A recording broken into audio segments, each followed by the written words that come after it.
Hey everybody, I'm here today bringing you a little 6x8 pocket page using a bunch of Momenta embellishments. Oh, look at those little faces. So this is from my beach album that I'm trying to get done. It's from last year, so I'm trying to get it done before we go on another beach trip this year, which I'm so ready for. But so I just had a bunch of random little photos from days on the beach, and they were just random, so they didn't all go together or anything, but they were perfect for a little 6x8 pocket page with all 2x2 grid squares. So that's what I'm doing here. And I know that sounds really small, but when you have a collection of them, they actually, it flows with your eye really well. And a lot of these are 2x3 photos, and what I'll do is I'll split them down the middle and then disperse them among the pockets. And I just have one rule for that is I don't cut through anyone's face. You know, I find a naturally dividing line, or usually between two people is what I do here. So I use a lot of paper trimmer, and what I want to do is I want to mostly match this Momenta embellishment right here. So I grab this 8x8 pad, and that red's not quite right, so I fall to the blue, the navy blue here, and I'm cutting just perfect 2x2 squares. Those are going to be my background squares. So I don't necessarily have a rule against putting two photos next to one another on a pocket page. What I do is I back them on a white border so that no photos run up directly next to one another, and it gives a nice dividing line. And I just like to intersperse them so that your eye is naturally drawn through a little storyline on the pocket page. So here I backed it on white, so it has a white border all the way around, and then I'll put it on the background square of navy. I'm going to do that for a few, and then I'll also later on I'll find a coordinating color so that not every square is navy blue. And as you can see, I'm just using scraps. That's a great thing about these tiny pocket pages, is it really can help you use up all those scraps that are laying around, so that you don't want to just like waste it and throw it away, because there's a good chunk of paper, but it was irregularly sized. But it worked perfectly to back this little 2x2 square. So here I am looking through a different paper pad. I'm going to find a coordinating, it's a very light blue, with a very, I think it has a really light chevron pattern, and I'm going to go ahead and cut that into 2x2 squares as well. And that will just kind of divide up the page among my backgrounds.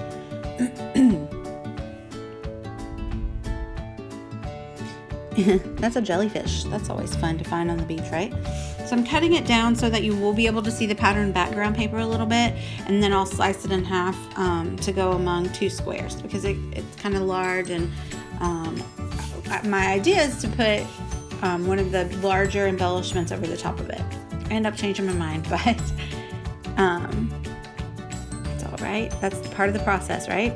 So here I've backed it in a white border, and I just line up the background paper so that I can ensure the photo is lined up well.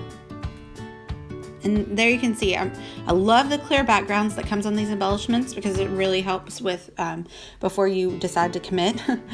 And I'm trying to make it work, and I'll fiddle around with it for a little while, but it just covered up the entire photo too much where you couldn't see.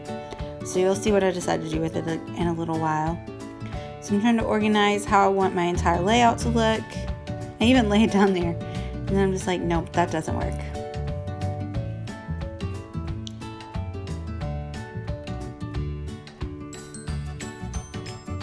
It's like a little puzzle, kind of. So then I think, well, maybe it'll go on a background in this photo, but then no, it covers the two tiny people up. Maybe over here. No, it covers up the seashells.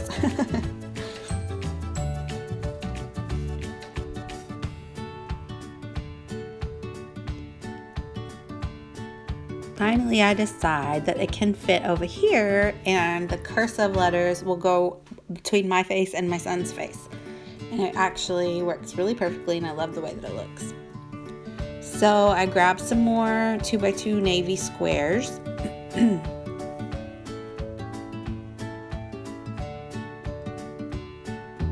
I really love how just it's neutral. It's dark, but it's neutral, and so it works well with the overall color palette of all these beach photos.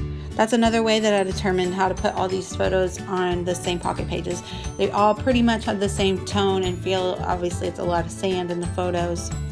So here I am again, just so what I do when I split a photo down the middle, I don't add the white border on the seam of the photo.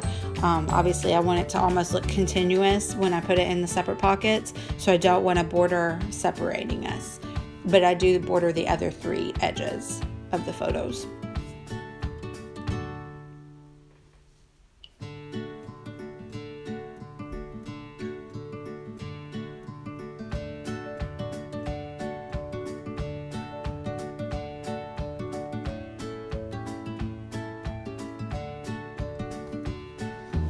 And this is a little different from the other process videos I've done, but I just kind of want to go through some design choices.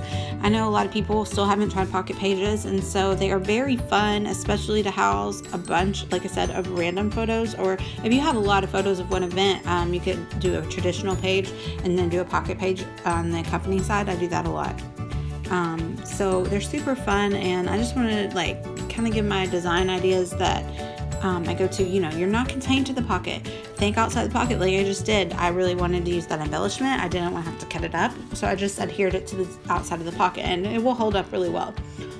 You know, we're fairly careful when we flip through scrapbooks anyway, right? And then of course, even now I'll go through scrapbooks and I'll have my glue bottle, and eventually you might need to glue stuff back down, but it'll hold up for quite a few years, especially these wood veneer pieces here. They're typically very sticky.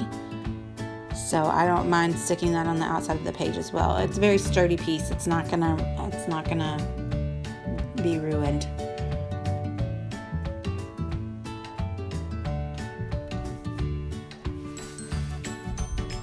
So what I do, another rule I try to follow is if I have words on one, usually if I have words on a background page in one of my pockets, I try not to put words in a surrounding pocket, at least not side by side.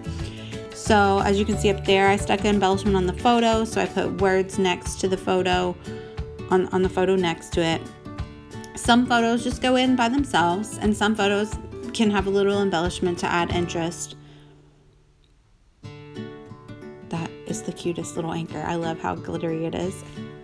So since I don't have anything on that row with words, I feel completely fine to add words into this pocket. So I add this little banner, and then I actually go to a different embellishment pack from Momenta, and I pick another sticker that has words, and I add it to that pocket. And that one, everything fit well inside the pocket, so I didn't feel the need to stick it on the outside of the pocket. And if you're working with bigger pockets, you can usually fit more in. These are 2x2s, so they're smaller. But there we go, there we have it. That's just a simple process and a few little rules I put on myself to have a nice clean design on my pocket pages, but still keep them interesting. I hope you enjoyed this, and check out more on the blog.